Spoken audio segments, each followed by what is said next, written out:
Uma rodada positiva. Rodada positiva é que o Fluminense ganha. Exatamente. Mas algumas rodadas também facilitam um pouquinho a nossa vida. Eu sou Gabriel Amaral e esse daqui é mais um vídeo do canal Raiz Tricolor. Você deixa o like aqui embaixo, se inscreva aqui no canal.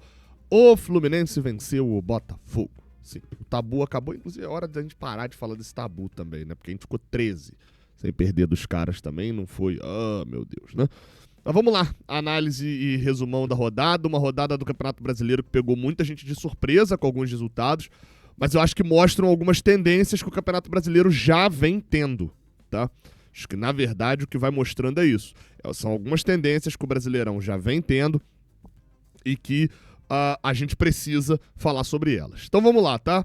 A rodada tá aí, essa é a tabela final da rodada. Ainda tem São Paulo e Ceará, tá? São Paulo e Ceará se enfrentam nessa segunda-feira no estádio do Morumbis, que pode ainda juntar ainda mais os times nessa rodada, tá? Esse é um ponto importante, porque deu uma embolada a tabela aqui entre o sétimo e vá lá, entre o 15º lugar. Vou botar aqui entre o sétimo e o 10º. Tá, é porque tem uns aqui que estão em viés de queda, mas vocês vão entender já já, tá? Vamos lá. Já pedi pra você deixar o like, já pedi pra você se inscrever. Vou começar de baixo pra cima. Vou começar com a vitória do Flamengo na Neoquímica Arena contra o Corinthians. O Yuri Alberto perdeu um pênalti, fez um golaço, mas perdeu um pênalti como se perde, não se dá uma cavadinha desse jeito, cara. Ainda mais o Corinthians. Eu acho que as piores cavadinhas que eu vi na minha vida foram os jogadores do Corinthians. Foi o Yuri Alberto e no outro jogo foi o Alexandre Pato. 2-1, o Flamengo conseguiu virar o jogo. E agora, com os resultados da rodada, falando de briga pela liderança, o Cruzeiro perdeu pro Vasco e o Palmeiras perdeu pro Bahia.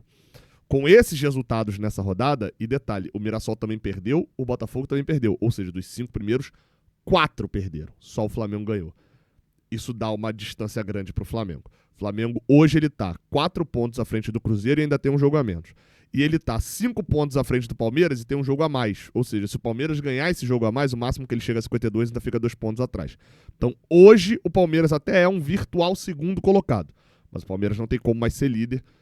O Flamengo, na próxima rodada, no meio de semana, vai receber o Cruzeiro num jogo que diminui muito o peso pro Flamengo esse jogo do que se, por exemplo, se o Cruzeiro tivesse vencido a sua partida. E o Palmeiras recebe o Vasco. E olha como o Vasco pode estar sendo fiel da balança. E eu acho que é a grande transformação. Depois que a gente fala dos 3 primeiros, eu vou falar da briga contra o rebaixamento. Cadê o Vasco na briga contra o rebaixamento? Não tem. E por que não tem o Vasco hoje nessa briga? O Vasco abriu 8 pontos pro Z4. Né? E se você quiser forçar um pouquinho, você vai dizer que o Vasco abriu, sei lá, 7, 5 no máximo, porque o Juventude tem jogo a menos que o Vasco. Porque o Vasco conseguiu 4 pontos contra Flamengo e Cruzeiro. E aí isso é o que a gente já conhece. Ah, Gabriel, e o dinizismo? Isso aí é o dinizismo. Isso é o dinizismo. Tinha empatado com o Ceará antes. Qual foi o jogo anterior do Vasco?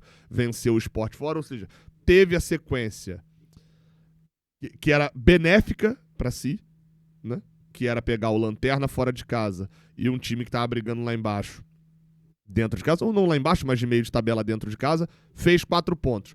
Pegou o líder e o vice-líder, ou o terceiro colocado, também fez 4 pontos. Então o Vasco pontuou contra as duas partes da tabela, teve os reforços adicionados nesse meio tempo, o Robert Renan é um reforço que vai ser louvado pela torcida do Vasco com justiça, teve voltas de contusão e tá conseguindo jogar, tanto que bateu em 11º com 30 pontos. Ainda tem chance de cair? Tem. Mas os times da zona de rebaixamento precisam pontuar, isso não vem acontecendo, né? Nessa rodada, por exemplo, o Fortaleza pontuou, ganhou de 1-0, gol do Lucas Sacha, bonito gol, inclusive, porque pegou o Sport, que era o Lanterna, ou seja, alguém do Z4 ia pontuar. O Sport, que é o nosso próximo adversário, botou a cabeça pra fora d'água e já foi afundado de novo, né? Empatou uma, venceu outra, pum, afundou de novo, 14 pontos, está virtualmente já rebaixado há um bom tempo o Sport. E a gente tem que fazer a nossa obrigação na quarta-feira, que é ganhar o Sport. Já vou falar dos nossos cálculos. O Fortaleza foi a 21, se juntou ao grupo que tem Juventude e Vitória, mas é muito difícil que Juventude e Vitória escapem do Z4. Os dois times, inclusive, deram mole nessa rodada. O Vitória tomou 1-0, acho que dava pra pegar o Lucas Arcanjo, mas enfim. Chegou a empatar o jogo no mole do goleiro do Grêmio, depois tomou 3-1, o jogo foi domingo de manhã, o Grêmio venceu por 3-1 e chegou pra esse bolinho do meio, o Grêmio. O Grêmio que eu já falei algumas vezes, é o time que vai ter isso aqui, ó. Vai ter 3 jogos sem ganhar, depois vai ter 2 vitórias seguidas. Ele vai ficar no bolo ali. Só que esse bolo do rebaixamento tá muito lá embaixo, pô. Veja que os 2 primeiros times fora do Z4 têm 5 e 6 pontos a mais com o mesmo número de jogos, inclusive que o Juventude. E o time que vem à frente é Atlético Mineiro e Ceará, que tem também 28 pontos e tem 2 jogos a menos. Então, assim, o Z4 está muito afundado lá com Juventude, Vitória, Fortaleza e Sport. O Juventude chegou a abrir o placar contra o Internacional. Aliás, chegou a tomar 1-0 do Internacional. O Enio depois empatou, né? O gol foi do Alan Patrick. O Internacional fez 1-0. O Juventude conseguiu chegar ao empate na estreia lá do Ramon Dias. E esse empate segurou o Juventude lá embaixo. Então, assim, nas últimas rodadas, o Vitória fez 3 pontos. O Fortaleza fez 6 pontos. O Juventude fez 4 pontos. O Sport fez 4 pontos. Então, assim, o Z4 até parece pontuar, mas tá pontuando entre eles, né? Muitas das vezes entre eles. Então, ficou um vão. Se nenhum desses 4 tiver uma arrancada muito grande, a zona de rebaixamento deve fechar por aí. Óbvio que o Santos ainda tá ali, né? Tinha uma vitória nas mãos, que tomou 1-0, virou o jogo contra o Red Bull Bragantino. Tava vendo parte desse jogo quando tava voltando para casa, né? Isso, acho que foi isso, que quando eu vi já tava empatado, exatamente. O Red Bull faz 1-0 com o Lucas Barbosa, cavadinha bonita, inclusive. Aí o Santos vira com o Lautaro Dias e com o Barreal e toma um empate aos 40 e Vral, pô. Cadê o empate do 32? Foi o empate do Red Bull Bragantino. Na reta final, o Red Bull Bragantino empata. E aí eu te pergunto, 2 coisas. Primeiro, o Santos não poderia estar com 29 pontos agora tranquilamente aqui em cima, mas é o primeiro time fora do Z4. Dá muito mole reta final. É a esperança. Você percebe que dos 7 times que tem acima do Z4, 6 são times grandes, né? Com todo respeito aqui ao Ceará, mas obviamente você sabe a ordem de grandeza de futebol brasileiro. Grêmio, Vasco, Corinthians, Atlético Mineiro, Internacional e Santos estão nesse meio aqui. Os times do Z4, se algum deles arrancar, alguém vai rodar. E um deles pode ser o Red Bull Bragantino, que tá em 9º. Você fala, Gabriel, tá maluco? Não tô maluco não. Nos últimos 4 jogos, o Red Bull fez 2 pontos, pô. E hoje foi buscar no final. É um time que sabe quem é essa bolinha verde aqui que tá na tela? Cadê o Red Bull aqui, ó? A bolinha verde que tá aqui na tela é aquele 4-2 do Fluminense reserva lá. O Fluminense tomando 2 gols em 5 minutos. O Red Bull está despencando na tabela. E só não despencou mais porque o meio da tabela tá achatado, como eu falei. Do São Paulo com 35 pontos até o Santos, que é o primeiro fora da zona de rebaixamento, a gente tá falando de 8 pontos, pô. 8 pontos. Você quer reduzir um pouquinho mais, então? Do Red Bull Bragantino, que é o 9º, que hoje seria o primeiro time fora da Libertadores, até o Santos, são 5 pontos. E o Red Bull ainda tem um jogo a mais do que o Santos. Então, obviamente que esse olhar que se tem hoje para a tabela é uma tabela embolada. E daí veio a importância da nossa vitória. Porque a gente vence o Botafogo por 2-0 e, obviamente, de novo usando essa palavra, estou usando muito, tem que me policiar para não usar muito a mesma palavra. A gente está olhando agora mais para o Botafogo, que está a 6 pontos da gente, porque a gente tem 2 jogos a menos, do que pro Santos, que tá...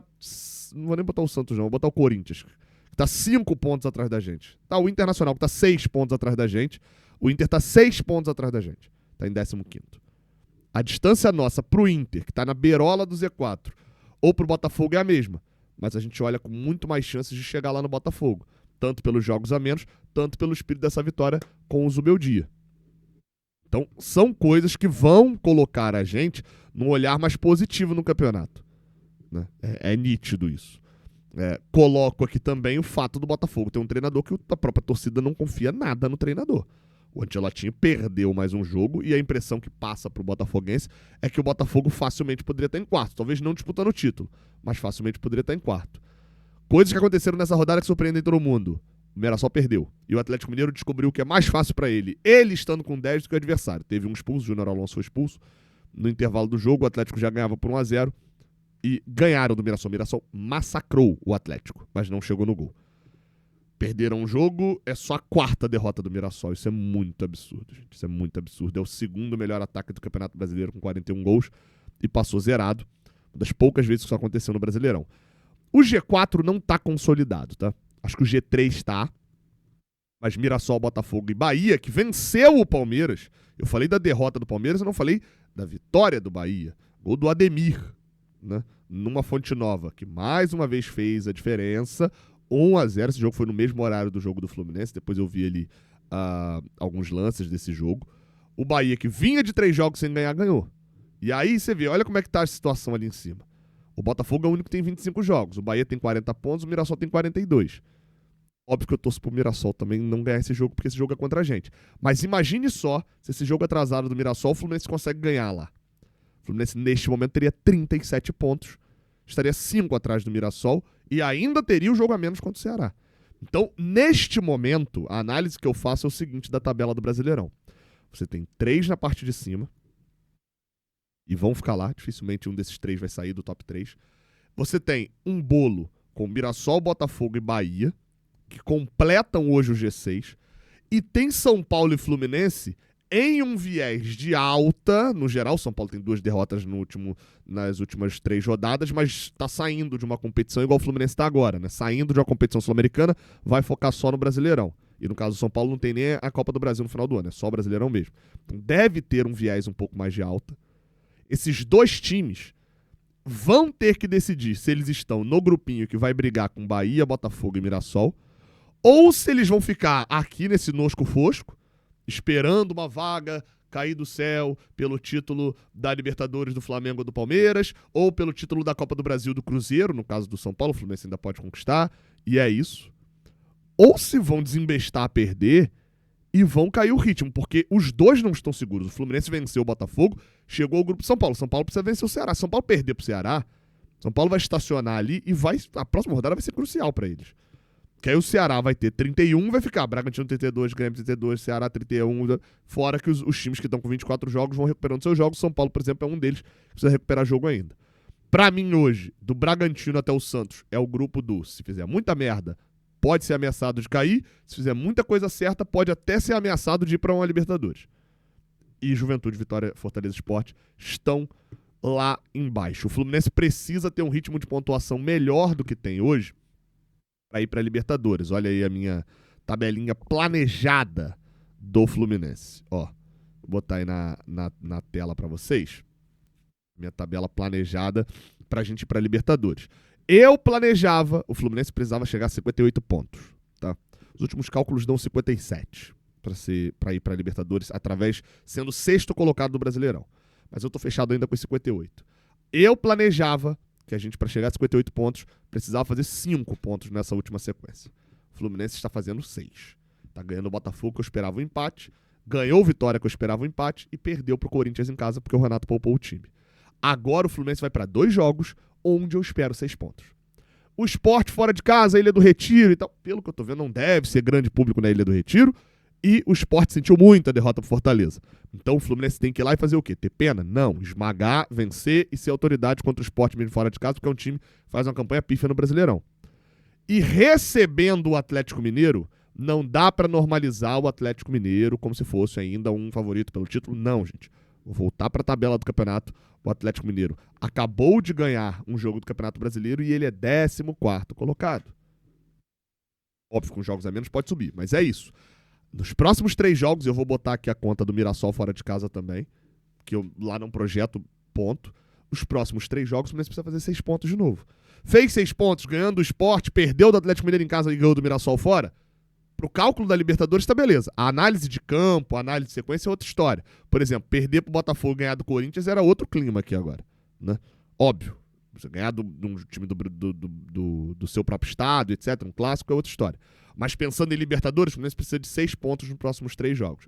Fazendo isso, vai chegar com 1 ponto sobrando para a próxima sequência. E aí a próxima sequência envolve jogos fáceis, como Juventude em casa, fáceis entre aspas, obviamente, e clássicos. Aí jogo contra o Inter, que a gente é muito favorito. Mas tem Ceará e Cruzeiro fora. Então é uma sequência que pode ser traiçoeira. Então, para sair bem dessa sequência agora dos primeiros 6 jogos, o Fluminense precisa ir lá contra o Sport e vencer. Fez isso, já ameniza muito a situação e o foco é na classificação da Libertadores. Curtinhas aqui agora no final. O Felipe Luiz. O Flamengo, não quero de nada que o Flamengo seja campeão brasileiro, tá? Mas o Felipe Luiz tá fazendo tudo exatamente certo pra ser campeão brasileiro. Por isso que eu confio tanto em você, Abel Ferreira. Não pode perder jogo ou perder contra o Bahia, Abel Ferreira. O Red Bull Bragantino, se não fosse um campeonato em que a zona de rebaixamento tivesse tão com cara de zona de rebaixamento, ia brigar pra não cair, talvez caísse e seria maluco, mas isso aconteceria. E o Yuri Alberto, eu te odeio. É isso. Tamo junto, até a próxima. Valeu.